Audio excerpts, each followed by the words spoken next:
निज अंचल को मदमुक्त करने मयूरभंज जिला बैसिंगा थाना अधीन बैसिंगा पंचायतर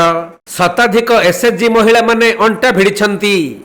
पादरे चली चली बैसिंगा थाना को आसी पंचायतर ग्रामगुड़िक वृद्धि पाउथबा मद दुकान को तुरंत बंद करने थाना अधिकारी को एक लिखित अभियोग करिसेंती।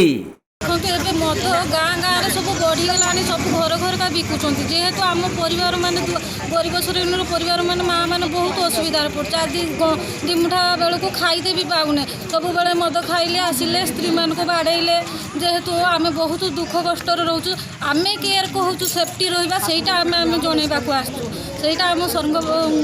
थाना पाखे आम प्रार्थना करम दाबीटा जेरक आम पूरण हो आम समस्त जेरक सुरक्षित रही पार भलर दिमुठा खाई पार छुआ पिला को नहीं भलर चली पार।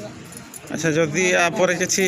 कार्यकारी नहला तब कौन करे नहले आम राज्य रास्ता ये आसिक बसबू समस्त धारणा देव। तबे ग्रामगुड़िक मद बेपार दिन को दिन वृद्धि पाउथबा बेले पुरुष माने मद खाई निशाशक्त अवस्था आसी परिवार लोकंक सहित पाटितुंड अशांति करुछंती। एपरिकी चलित मास 1 तारिख दिन मलकड़ी ग्रामर रवींद्र सिंह अत्यधिक मद्यपान करी रेल धारणा शुई पड़ी जीवन हारी देइथिले। घरर पुरुष लोक माने पाखरे मद पाई सबुबेले पिउथबा बेले महिला और छोट छोट पिला माने हेउछंती निर्यातित। तेणु एथिरे अतिष्ठ होई स्थानीय सरपंच सावित्री मुर्मू और समिति सभ्या सरस्वती दास नेतृत्व में पंचायत रे थिबा विभिन्न एसएचजी ग्रुप रो शताधिक महिला माने थाना को आसी लिखित अभियोग करिसेंती। आउ यथाशीघ्र मद बंद करा न गले आंदोलन जोरदार हेबो बोली चेतावनी दैछंती। निशा मुक्त करने जेहेतु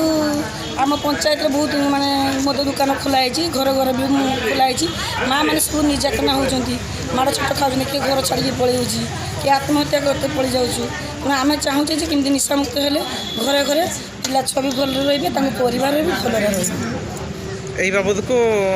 आम आसीचु थाना आईएस जनवाई आसचु जहाँकि कई तो बुझुना ना गाँ गंडारे मीटिंग माटिंग भी जे मद खाई कहारी कथा बुझेनि है प्राय थाना सानकर परामर्श क्रम जब किसी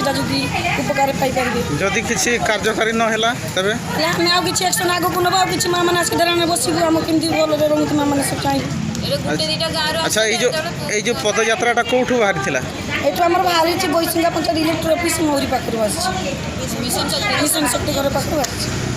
मयूरभंज जिला बेतनटी जगन्नाथ हेम्ब्रम रिपोर्ट कोणार्क लाइव।